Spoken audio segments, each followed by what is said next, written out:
A lot of you, but I don't think I know everyone that's here. My name is Michael Struit. I am a new president of the Wake County chapter of the United Nations Association. But I also, in my day job, teach as an associate professor at North Carolina State University. And I teach in political science about international organizations and international law, and a class called Global Governance. And so in my 15-year career here at NC State, one of the things that I've really benefited from, and I think my students have benefited from, is the fact that we have a strong chapter of the United Nations Association right here in Wake County. It's been a resource for my students and for our Model United Nations groups, and I think for the community at large, for a really long time. In fact, I understand this chapter was founded back in the 1950s. I think 1956, is that right, Robert? But so anyway, I'm very honored to be a part of this group now this year. This, again, is my first year on the job, but this group has celebrated United Nations Day consecutively every year that it's been a chapter. So going back quite some time now, something on the order of 60 in a row. And so it's really a pleasure to see all of you here. I'm glad that we've had such a great turnout.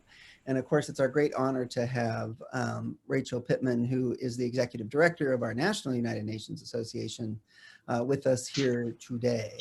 I want to say just a couple things about Zoom. Many of us are getting very familiar with Zoom, especially in the university context these days. But just in case you're not, let me point out a few things. The first one is, please go ahead and mute yourself. There should be a little button in the bottom left of your screen where you can click mute. Later on, if you want to ask a question, we can unmute you and you'll certainly have that opportunity. But background noise can become an issue if we have a big group with a lot of folks. So try to make sure that you are muted. There might be a way that I can mute everyone if I need to later on, but hopefully it won't be too big of a problem. Secondly, I would recommend, if you also look at the bottom of your screen, there's two really useful functions at the bottom. One is you can pull up a list of the participants in our group here this evening, which is nice because then you can sort of see who's in the room and who's present. And also there's a chat box right next to that. I would suggest that you open both of those things. The chat is useful. Later on, we're going to do a question and answer with Rachel Pittman, and it might be easiest to type your question in the chat box, although if you want to go ahead and speak, you could, on that participant list, there's a way that you can raise a little blue hand, and if you do that, I can call on you and you can actually just speak to ask a question later on. But that's the quick summary of how to use Zoom. If you have any questions about it, you could put those in the chat box too. But mostly I want to thank you all for being here. I'm going to share my screen for a second just to bring up a little PowerPoint that I put together that shows our agenda for the evening and what we have planned. Let's see, where did it go? Here it is. Why? Oh, okay. How do I? It worked a second ago, and of course now when you go to do it, it doesn't.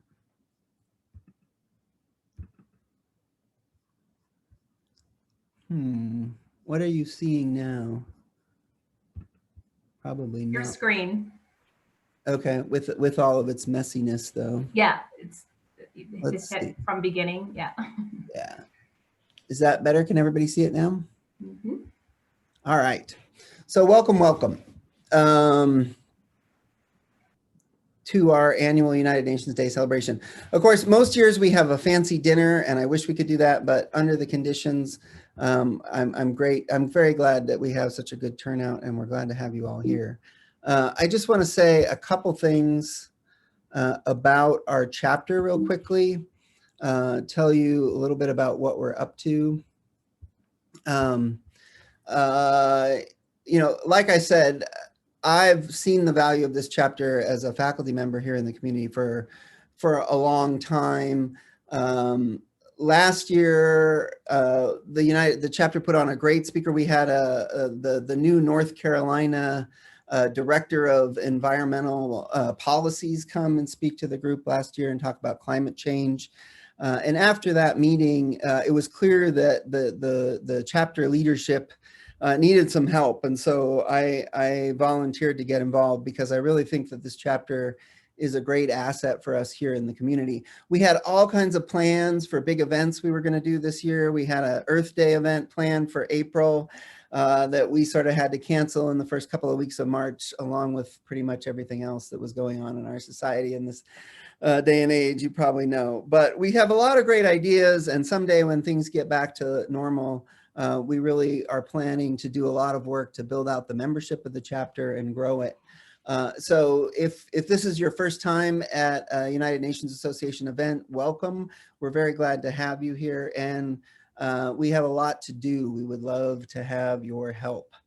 But I'll talk more about that in just a minute. Tonight's main event, like I mentioned, we have Rachel Pittman, who's going to talk about United Nations Day, past, present, and progress, and also give us just a tiny recap of one of the main initiatives that the United Nations Association undertook this calendar year.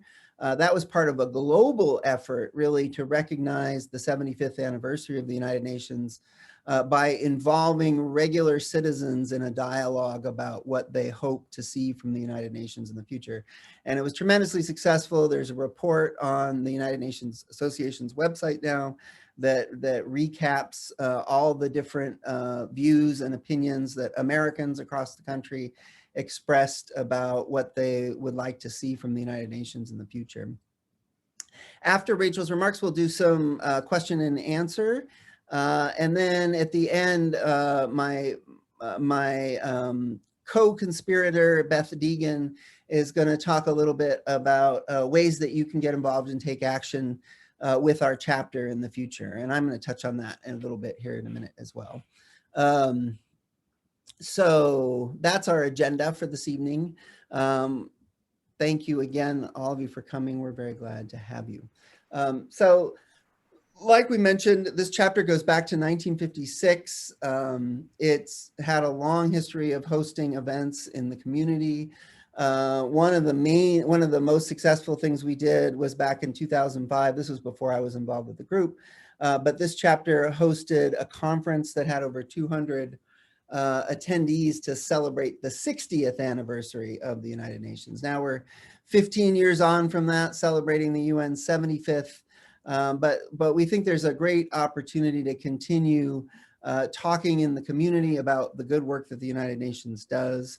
You may know and you may not know, and Rachel may be mentioning this later on, but the United Nations remains incredibly popular with the American public. Something like 75% of Americans routinely say that they support the United Nations in public opinion polls, and they support increasing funding to the United Nations. One of the things I often point out to my undergraduates is that the money that the United States spends as part of our federal budget in dues and contributions to the United Nations and in support of UN peacekeeping is a tiny, tiny, tiny fraction of the US budget, right? And yet we hear a lot from politicians that international organizations like the United Nations are somehow a threat to our sovereignty.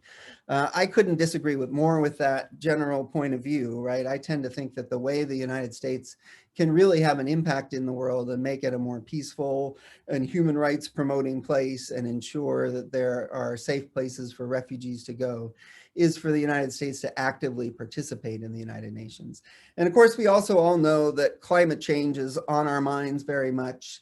And the plain fact is there are no simple solutions to our global climate crisis that don't involve international cooperation. In other words, we're going to need organizations like the United Nations to ensure that our planet has a survival and that our species has a survival into the future.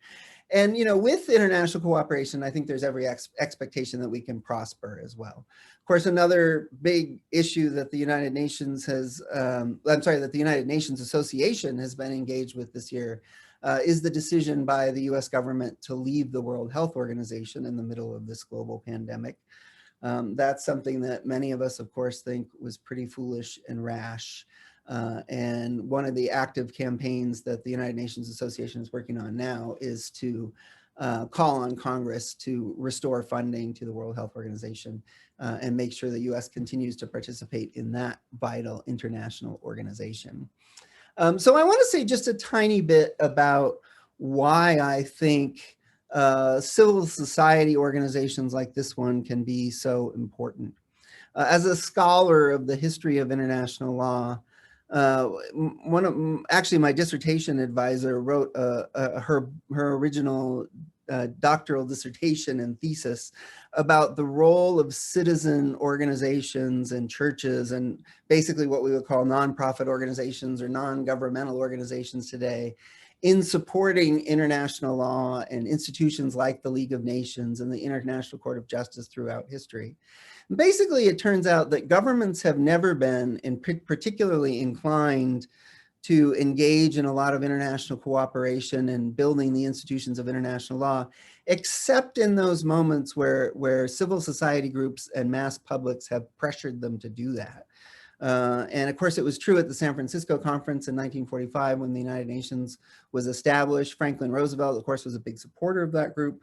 But to ensure its political success, he called on many, many, many civil society groups and church groups and rule of law groups to come and support its mission. And I think that perhaps one of the things that's missing from American politics today is that sense of, local activism where citizens getting together and talking about international affairs, I really do think can transform the kinds of policies that national governments ultimately adopt.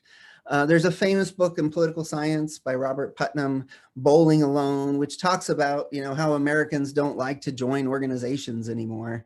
And it certainly is, I think, a cultural phenomenon that we've been going through for the last 20 or 30 or 40 years. But I think if the last 4 years have taught us anything, if our democracy is going to succeed, we need a vibrant civil society. And I think the United Nations Association has an important role to play, basically, as one of those places where civil society can get together and make a difference. So we hope that you'll decide to become active in our chapter beyond just attending tonight's event. Join us. We're also looking for volunteers, which I'm going to talk just a bit about in a second. But there's plenty of work to do, and we would really like to rebuild this local chapter back to some of its historical glory. And to that end, one of the projects that we're undertaking as a chapter is to start a new newsletter just to help inform people. This is going to be, brief 3 and 4 paragraph articles that come out as often as we can produce them, basically, just to keep our local community members informed about what's happening at the United Nations, how the United States is relating to the United Nations, all of which is, of course, in line with the main mission of the United Nations Association of the United States of America. So here's just a few of the kind of current campaigns that are going on. I mentioned the campaign about the World Health Organization. There's also a campaign that UNA is leading right now to encourage Congress to support funding for the United Nations and encourage the US to take a leadership role in making the United Nations work. The link to join our chapter is here at unawake.org, and the link to the National Association's website is the unausa.org website.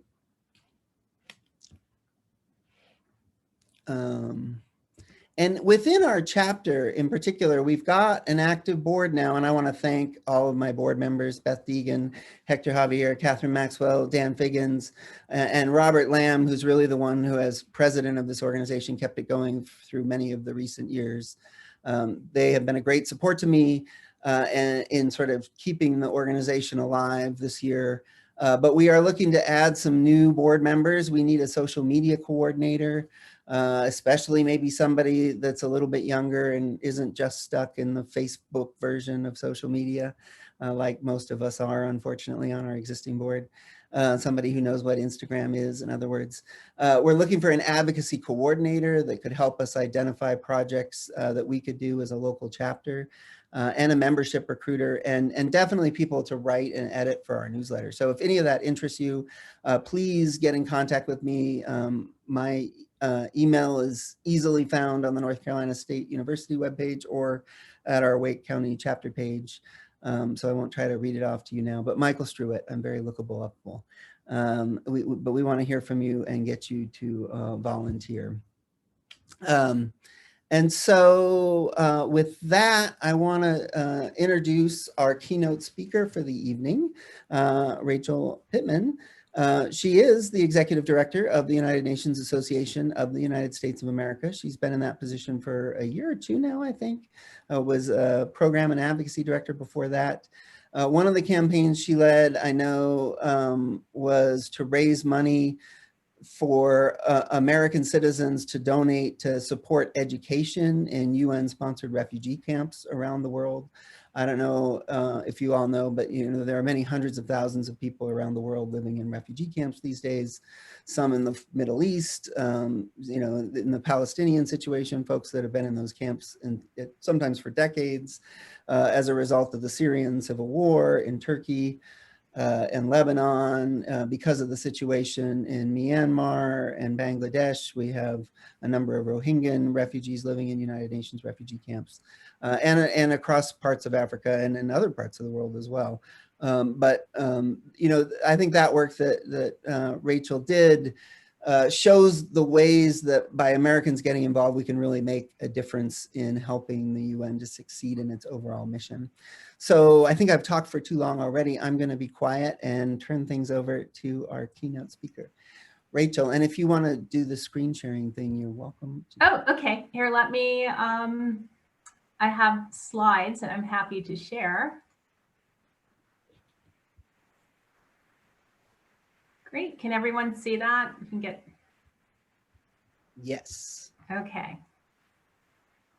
I need to figure out. So start the presentation. I think it'll click to the full screen version. I think.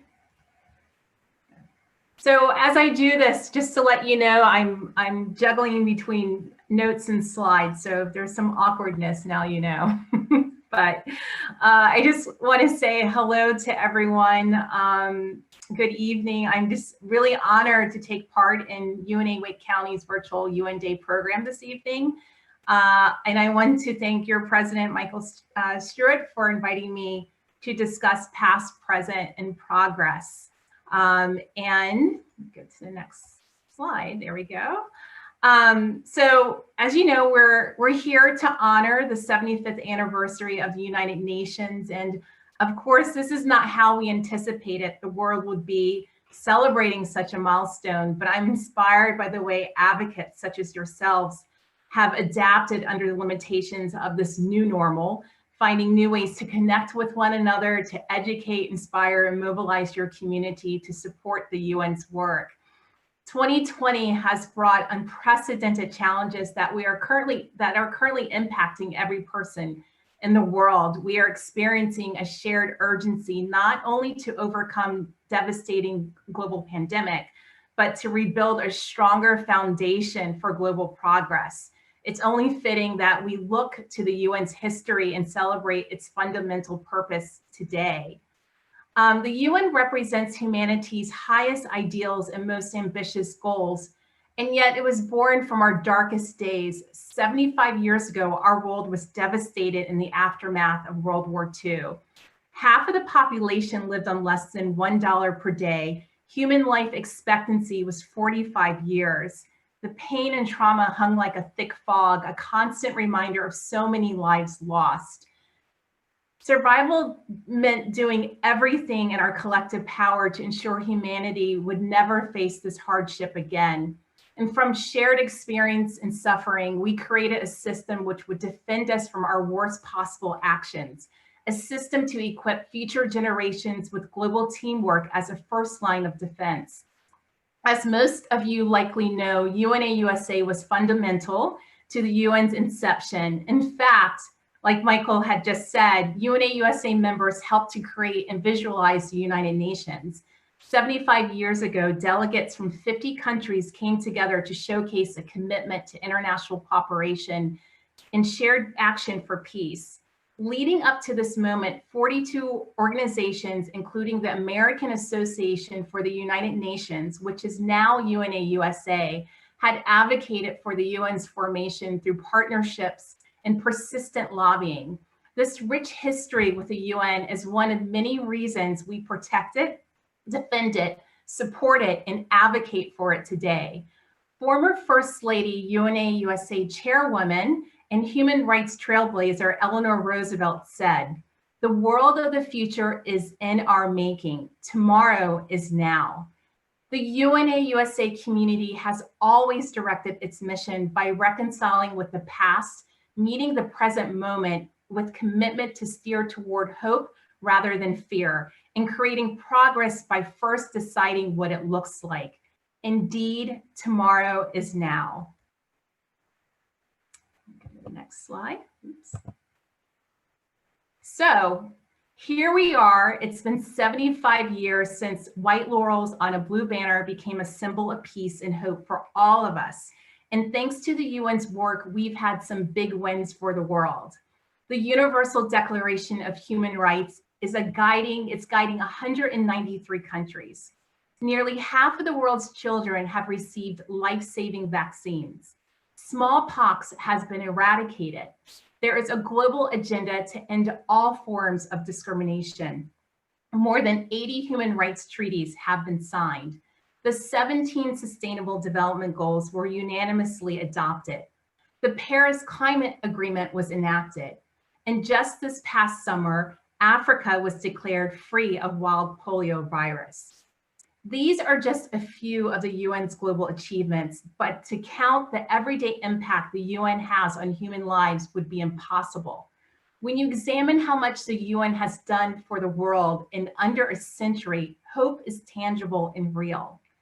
But right now in 2020, we find ourselves against a similar backdrop as the one in 1945, when finding hope after World War II seemed impossible. Right now, major challenges of unprecedented scale are clouding our vision for our forward vision. The COVID-19 pandemic has stopped the world in its tracks, changing our lives overnight. This virus has taken over 1.12 million lives, devastated global and national economies, exacerbated existing racial and gender inequalities, and taken a record number of children out of school and families into poverty. It's become very clear that COVID-19 is not only a global health crisis, it's a social crisis. It's an economic crisis. It's a human rights crisis. And of course, COVID-19 is not the only danger to our global community. Police brutality, discriminatory violence, and systemic racism against people of color, particularly Black Americans, are impossible to ignore. George Floyd, Breonna Taylor, Ahmaud Arbery, Jacob Blake, Daniel Prude, just a few names in an endless list of lives stolen or harmed forever at the hands of police officers. We also fear the effects of climate change, which have become more frequent and severe. Deadly hurricanes, uncontrollable wildfires, record-shattering heat waves, rising sea levels. The threats are real and increasing. In the face of all of these major challenges, our administration has backed away from the global stage, making the choice to retreat from shared progress rather than lead, as America has always done. In recent years, we've stepped back from the Paris Agreement, the United Nations Educational, Scientific, and Cultural Organization, and the UN Human Rights Council. We've cut funding to vital to the UN's work, ending contributions to the UN Population Fund, aid to Palestinian refugees, counterterrorism efforts, UN peacekeeping missions, and the Green Climate Funds. And the US is estimated to owe the UN more than $1 billion in unpaid dues. And most recently, in a dangerous, short-sighted decision, our nation made moves to terminate our relationship with the World Health Organization in the middle of a global pandemic. It's easy to feel discouraged by the magnitude of the global challenges we face and the administration's action to remove America from multilateral agreements. Many believe that America's hard-won leadership on the global stage is being undermined. But here's the silver lining. The UN was built for moments like this. As UNA USA advocates know well, even a system built with the best intentions need persistent voices behind it. When President Trump announced the US would withdraw from WHO, UNA USA members and advocates like you took swift action, sending more than 10,000 urgent letters to Congress to oppose the decision, educating your communities about WHO's crucial impact, and raising money for the COVID-19 response fund to support WHO. And certainly, this certainly isn't the only time in recent months that UNA USA members have turned the UN's guiding principles into local action. Recently, Americans of all ages and races have been raising their voices to lead, to be leaders at every level, from our cities to all across the states, and to talk to the White House and to legislators to demand justice and declare that Black Lives Matter. Our nation has not lived up to its ideals set forth in the Universal Declaration of Human Rights, a document which the US helped write. Human rights are not guaranteed for Black people in America, and in many cases, those rights are actively overlooked and denied. Blatant, unforgivable human rights violations in the form of racial discrimination, oppression, and violence continue to plague our nation, and we are calling for justice. Thousands of you have shown up for this effort, educating yourselves and your communities, engaging in civil action, and sending thousands of letters to your members of Congress to support initiatives for lasting change. This year, our human rights advocacy didn't stop with letters to Congress. Hundreds of UNA USA members and advocates showed up to participate in an important UN process to hold the US accountable for protecting human rights. In November, the United States will undergo a universal periodic review of its domestic human rights record at the Human Rights Council.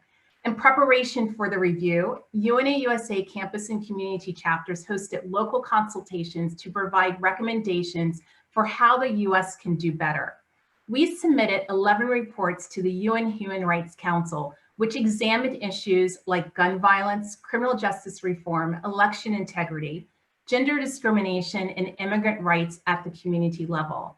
These are only some of the many ways UNA USA members are supporting the UN's goals and carrying out its work here on our own soil, even when our federal leadership is falling short. Next slide. Great. So we've now revisited the past, the devastating realities that led to the UN's creation, and the milestones our world has reached in the 75 years since. We've discussed the present, the urgent challenges we are facing, and some of the ways the UN and global advocates like you are stepping up to meet the moment. Now, instead of visualizing the future, a word that feels distant, I want you to think about the role in defining progress, so that we know not only what it looks like, but what it will take to push it forward. How do we create and implement a vision for progress? Earlier this year, in preparation for the UN75 celebration, Secretary General Antonio Guterres called for the world's largest conversation on creating the future we want. UNA USA took on this responsibility of bringing American perspectives to the table, holding virtual consultations with citizens from all 50 states, Washington, D.C., and Puerto Rico to join the world in formulating a productive vision for the future. Combining feedback from more than 80 consultations, we learned that 77% of Americans expect a worse world based on current trends. Now, at a first glance, this figure is discouraging, but all we have to do is look to the past and recognize a familiar pattern. Collective concern for our future is exactly what propelled the creation of the UN back in 1945. The truth is, if many current trends in our nation and our world continue, the world will likely worsen in many ways. At the same time, progressive actions born from shared urgency are strengthening our global efforts for change. We are experiencing a moment where destructive global trends are accelerating movements that carve out a space for progress. People from across the country and our world are standing up to end racism. We see more voices in the Black Lives Matter movement and more people exchanging their words for meaningful actions in the fight for racial justice. From our efforts to physically distance from one another during the COVID-19 outbreak, We form new ways of connecting with technology, which are bound to stick with us and expand the boundaries of our communities far into the future. We see more Americans, companies, organizations, and governments taking action to combat climate change. We see young people leading the conversation as they activate for progress, demanding their future be protected. And although there is no way to paint a positive picture for millions of Americans whose income or education has been affected in the current state of the world, we can continue to advocate for a more inclusive, sustainable job economy and more accessible and inclusive education options for everyone everywhere. Despite sentiments of concern among participants in our consultations, the major outcomes from these discussions were action-based solutions. The input from UNAUSA's consultation process is helping the UN to build a better world right now. Americans identified that individuals, governments, organizations, and the United Nations all have a critical role to play in building the future we want. Progress must be defined with the future in mind. We press for change now so that future generations have a foundation to build on. When we eventually recover from COVID-19 pandemic, the world won't look the same as it did before. It is our task now to make sure it looks better. As we near the end of 2020, we pledge to embark on a decade of action to achieve sustainable development goals in time for their 2030 deadline. The only direction to go is the one that points towards progress. We all have a stake in our future, so I implore you to connect with a goal of your own to continue building this momentum toward 2030. Reflect on what more you can do or continue to do to be a champion for the SDGs in your community.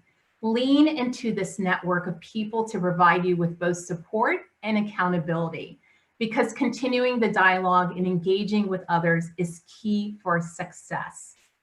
The UN's mission declared in the UN Charter reads, to reaffirm faith in fundamental human rights and the dignity and worth of the human person and the equal rights of men and women and of nations large and small, to promote social progress and better standards of life and larger freedom.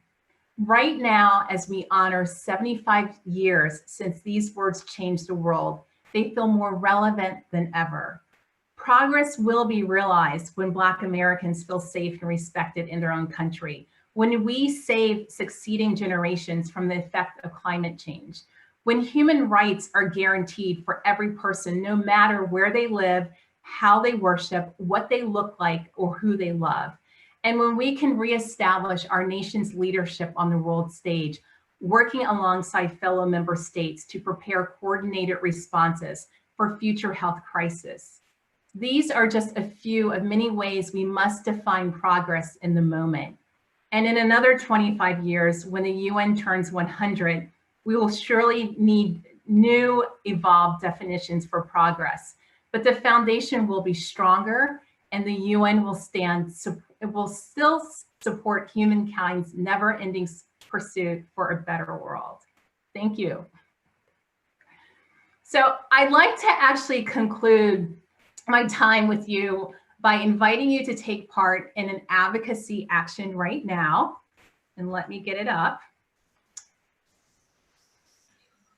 So as Michael had said, as the global community commemorates the 75 years of the UN's establishment, the UN remains the only organization capable of bringing 193 countries under one roof to address an array of critical issues. And that's why we need to take action now.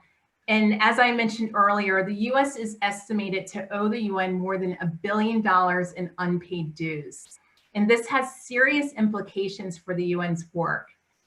So when we pay our dues on time and in full, we are stronger, safer, and more prosperous as we, the world together, as we would be with the entire world. So I think we can all agree now is the time to not step back from global progress and forfeit our seat at the table.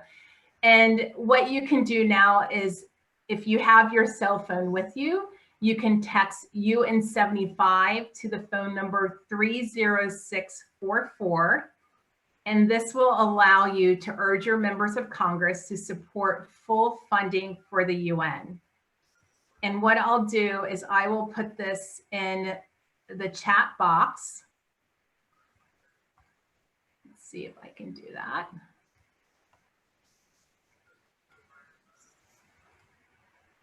Or I may need someone's help.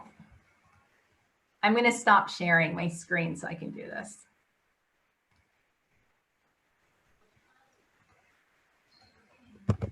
There we go. So I'm not sure if everyone has used Text to Advocate, but all you do is, instead of putting to like a friend or a family member, you would type the words, the number 3044, and then in the message section, you would type UN75. And then the other thing is, Michael asked me to address a little bit more about the chapter's participation in the UN75 initiative on the future we want. And I took a look at the report that you submitted, and overall, the chapter's feedback compared to other chapters was very similar.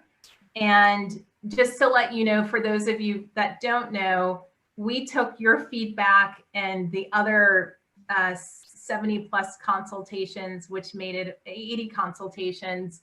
We took your feedback, we incorporated it into UNA's UN75 report. We submitted it to the UN, and then the UN took UNA's feedback along with all the other consultations from across the world, all the individual surveys that were submitted, and they submitted a UN75 report to the UN General Assembly in September.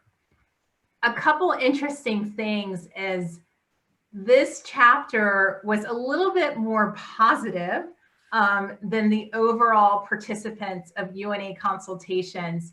You all felt 50% of you felt that the world will be worse off, versus 77% of the majority of participants in our consultation. So you guys made me feel a little bit more hopeful than other consultations. And then the other interesting thing is, during the consultations, we looked at the SDGs, the Sustainable Development Goals, that kind of rose to the top.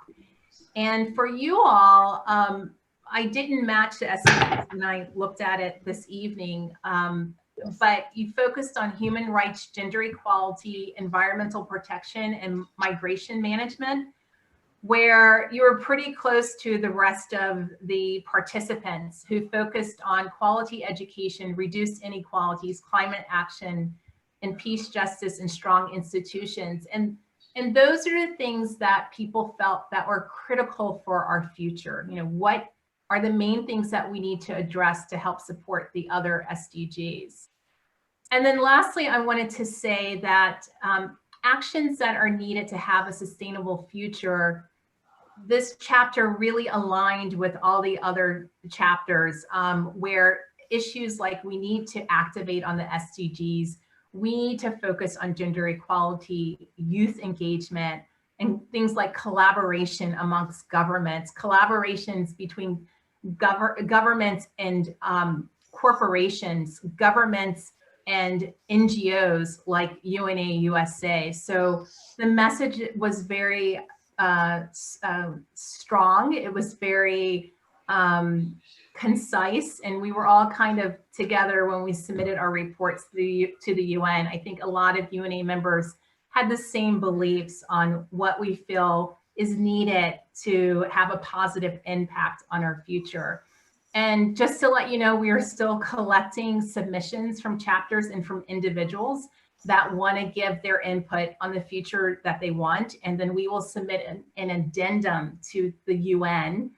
And then, as well as the UN75 Committee for UNA USA will meet and are looking to do some type of wrap up to present to UNA membership. So Thank you guys once again for participating in the consultations.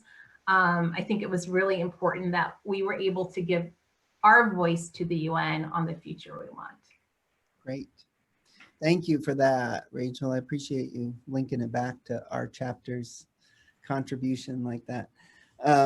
So now we really want to open it up for questions and just have a little dialogue. We have I think a manageable size group here. So I think anybody that wants to can have a chance to ask a question. You can either just type it into the chat box, like I said, or if you'd prefer to go ahead and speak, if you can raise that little digital blue hand. I can't do it because I'm the host, but if somebody wanted to demonstrate. I can help. Yeah, that'd be cool.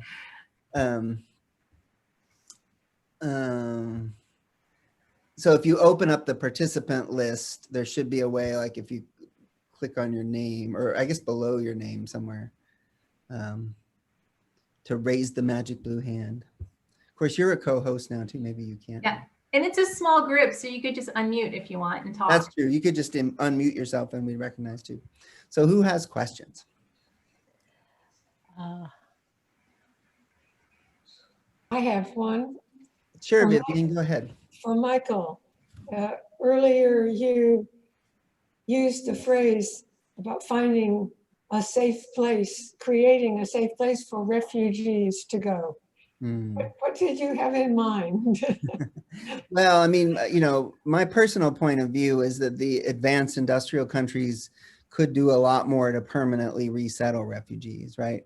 The dirty little secret of international refugee law is that, of course, it's illegal to return people to a place where they have a credible fear of persecution for racial or ethnic or religious reasons or membership in a social group. But unfortunately, that means that so-called frontline states, places that are very near to conflict areas like Lebanon and Turkey and Bangladesh in the case of Myanmar, are forced to house hundreds of thousands of refugees who can't be returned to where they came from because they could be in grave danger. But those are not wealthy societies that necessarily have the resources to absorb populations of that size, right? So I really think it is incumbent on the advanced industrial countries, whether it's, Japan and Australia or Europe or frankly, the United States, to agree to permanently resettle folks. And, frankly, most of the advanced industrial countries have declining birth rates.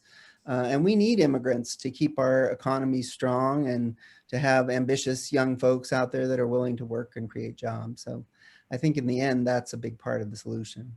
And let me add to that. I went to Bangladesh to see the situation of the Rohingyas in 2018. And just think about it. Bangladesh is an extremely poor country to begin with. So they have welcomed, the Rohingya refugees into their countries, but they have a bad economy. They have kids who are out of school. So they have their own issues, yet they kind of feel like some of the resources are being given to refugees, and there's a lot of conflict between the host and the refugees that are resettled. There are violent conflicts. So what the UN is doing, in particular UNICEF, they've helped build schools for the host community. They've helped provide medical treatment for the host community to kind of decrease some of that conflict. And then when you go into the refugee camps, women are terrified. Some of them have come either on their own or with small children, and they don't feel protected. So things like in the middle of the night, you have to go to the bathroom. Well, you're in jeopardy of being assaulted. So there are, safety issues in that way for women and girls just by living in refugee camps. And so if we can find ways to take them out of these really crowded areas and provide them safer spaces by going to host countries that can accommodate them. But it was an interesting eye-opening experience to be able to go there and speak to the survivors who dealt with these atrocities, to talk to survivors that had bullet holes around them, or their children that have been assaulted when they tried to escape. They do feel safer because they are in these camps, but they still have a lot of issues where we need to support them and need to find ways where other countries would take them in. I have a question. Sure, Beth, go ahead. Yes, this is 75th birthday of United Nations is also taking place at the same time that we are commemorating 25 years after Beijing Conference, which was the United Nations Fourth World Women Conference. I have been following the reports and the news from UN Women to see the progress 25 years after Beijing. And unfortunately, the progress is very, very minimal. And the most important area that we have made progress for women and girls' human rights is education. My question is that the UNA USA chapters, do you see any movement, any agenda, any special project to protect women's human rights in this country, which is under fire right now by the combination of a Supreme Court and the new administration and our women's reproductive rights? Everything has been just demolished almost. So what is the plan of UNA USA to protect women's human rights? We in North Carolina, we passed like CEDA in Durham City and Durham County, and we were just working on Cities for CEDA project. And I know some of the chapters, they have done the same thing. But specifically, I would like to see that 25 years after Beijing, do you have any specific thing to do? So I'm glad you brought up Cities for CEDA, because I'm finding that chapters are working together to help each other figure out how do you get a resolution passed, how do you work with your local governments to get it passed. The other thing is, I'm not sure if you're familiar with UNA Women. This is the affinity group that focuses on gender equality. Right now, they're doing a lot of education. So we've done Beijing 25 programs to make people aware of things like the 12 critical areas that came out of Beijing 25 and how no progress has been made on them. They did an event to celebrate the suffrage movement in August. And we talked about the history of Beijing 25, as well as, how do you get women involved in the political process. And we've invited individuals such as the head of Vote Run Lead to talk about engaging women in the political process. The other thing that is coming up during the 16 days of activism to end violence against women, I don't know if you saw that I recently moderated a session with the head of the UN Family Population, UNFPA, the Representative Houlihan from Pennsylvania, and then Angelina Jolie to talk about gender-based violence. So we're going to take that recording and do a program around that. And then they're just looking at, one, doing additional programs for education purposes.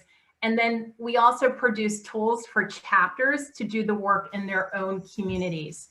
So we've done different tools for like International Women's Day, International Day of the Girl. We did one to talk about voting, women getting involved in political process. And so they're putting together these resources so chapters can do the work on a local level. And then on a national level, it's doing programming around our summits that we host nationally, bringing in speakers and trying to do more education, but then hoping the chapters will be doing the volunteering at the local level. Thank you. So definitely join UNA Women.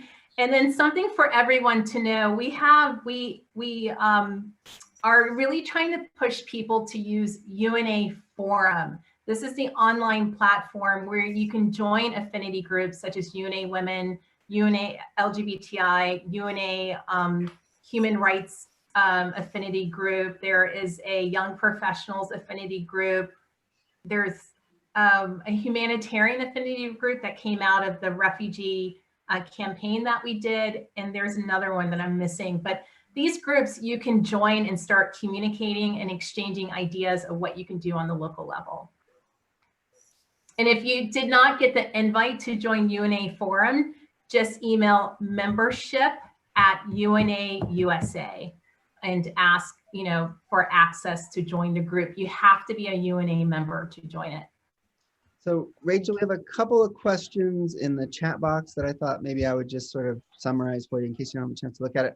One of them is from Michelle Chan, and she asks about the sort of the brutality of the civil war in Yemen, and notes that US and Saudi Arabia have done a fair amount to support the destruction there in terms of the US providing weapons to Saudi Arabia and Saudi Arabia's sponsorship of one side in that civil war. And she asked, what can the United Nations do to try to bring an end to that kind of horrific war? A lot of it falls within the Security Council, and for them to be able to come to conclusions on how they're going to impose,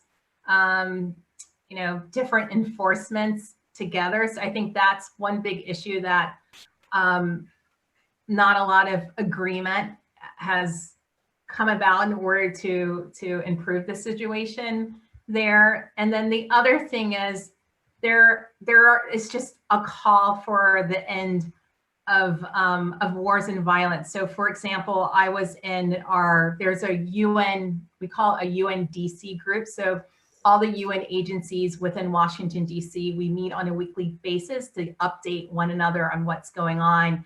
And we learned that the Secretary General this weekend for UN Day is going to call for a stop of violence and wars around the world. But that's all that can be done unless the Security Council comes together and enforces things. I would just add one thing to that. Maybe, I think one of the roles for American citizens is to hold our own government accountable for the foreign policies that it adopts. And, frankly, the United States participates in the United Nations in part because we have a veto on the Security Council, which means, though, the Security Council can only take action when the United States approves it. And as you point out, U.S. has historically seen its interests as aligned with the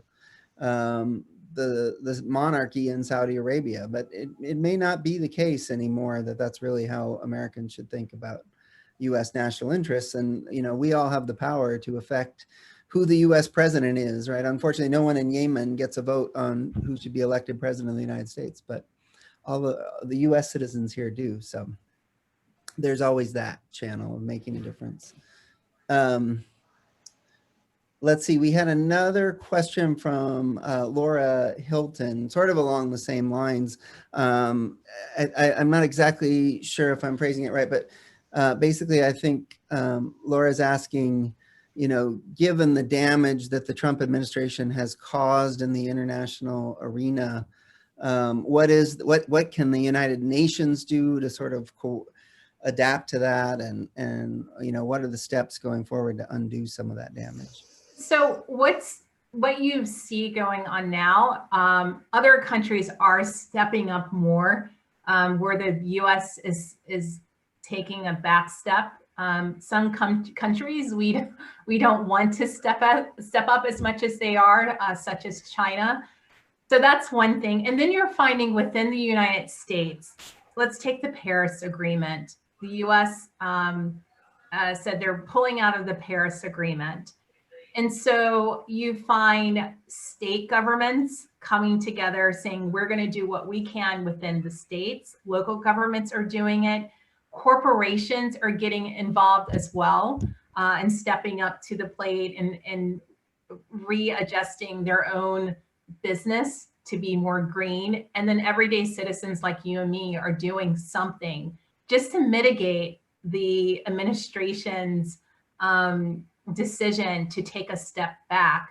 So that's what's happening. And you know, we have to move on. We have to do what we can the best way that we can, despite some of the decisions that the administration makes. And you're seeing that from other countries as well, from our allies. Great. Or what we thought were our allies. Do we have other questions or comments? People could just jump right in.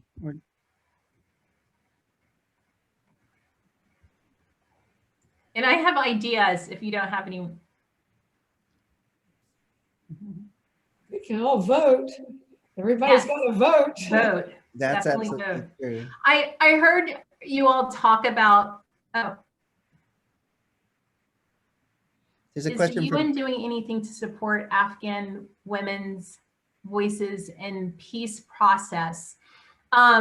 So organization, yes, the UN is. Agencies like UN Women are definitely more involved in that area.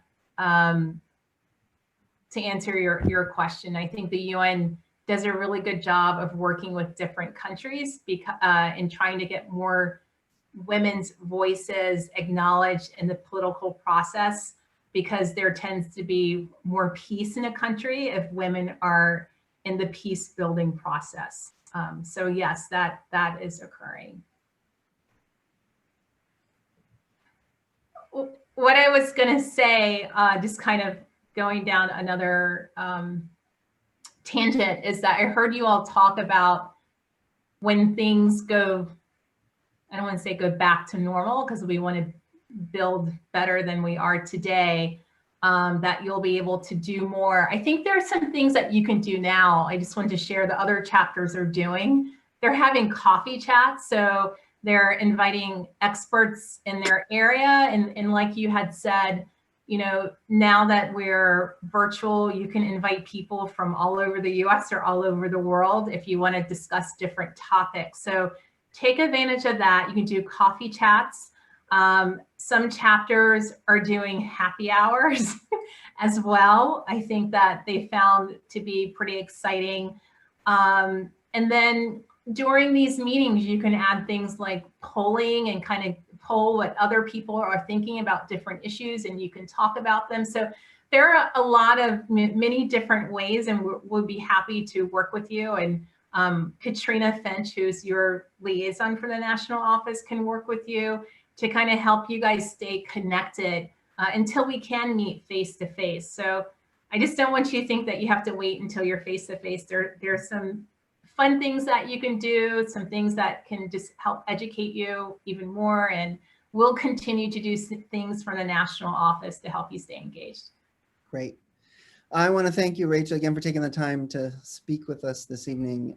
It's been the highlight of our United Nations Day event. So to sort of wrap things up, I want to introduce my colleague, Beth Deegan, who's the vice president of the chapter. She's also the founder and longtime director of Women NC, which is which is the North Carolina officially credentialed non-governmental organization representative to the convention, to the Conference on Women at the United Nations as part of the CEDAW process. She's been active in our chapter for a long time. And this chapter has worked together with that group to put on some really spectacular events and to send students to participate in meetings in New York at the United Nations. So it's a pleasure to turn it over to you, Beth, for our concluding remarks. And you're still muted, so you should probably fix that. There you go. No, we still can't hear you. I don't know why we can't hear you.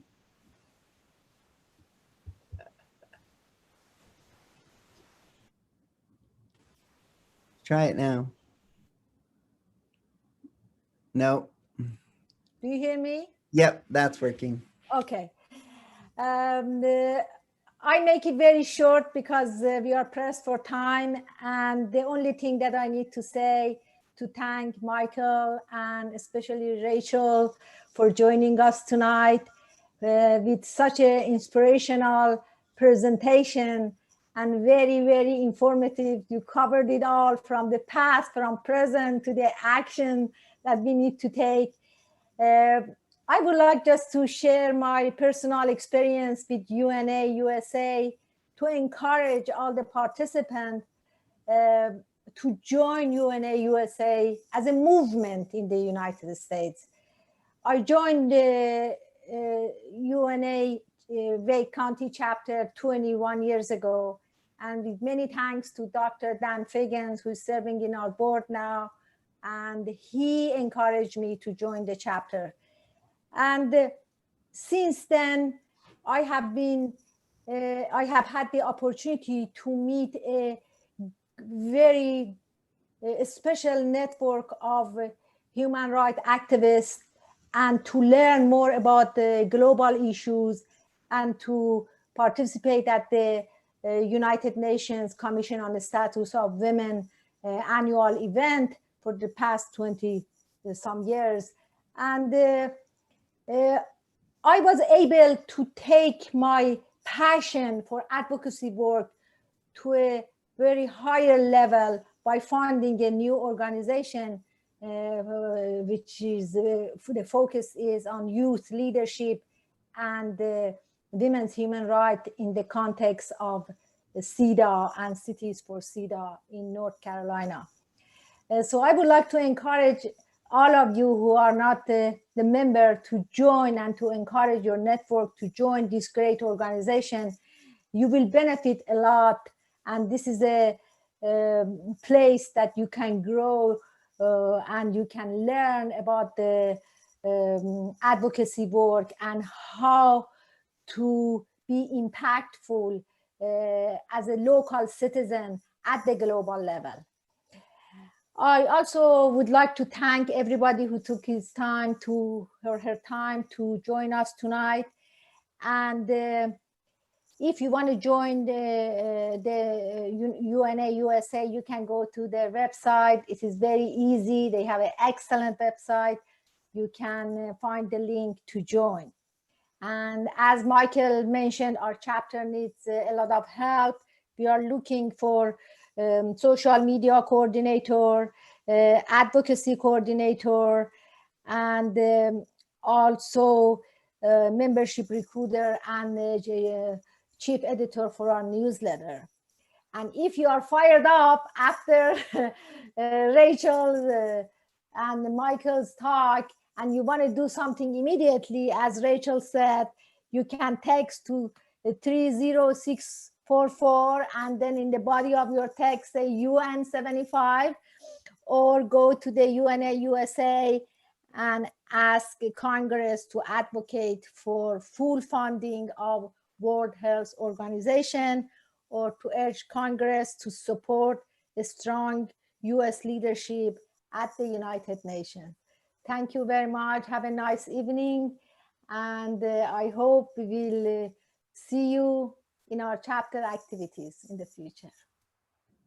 Thanks, Beth.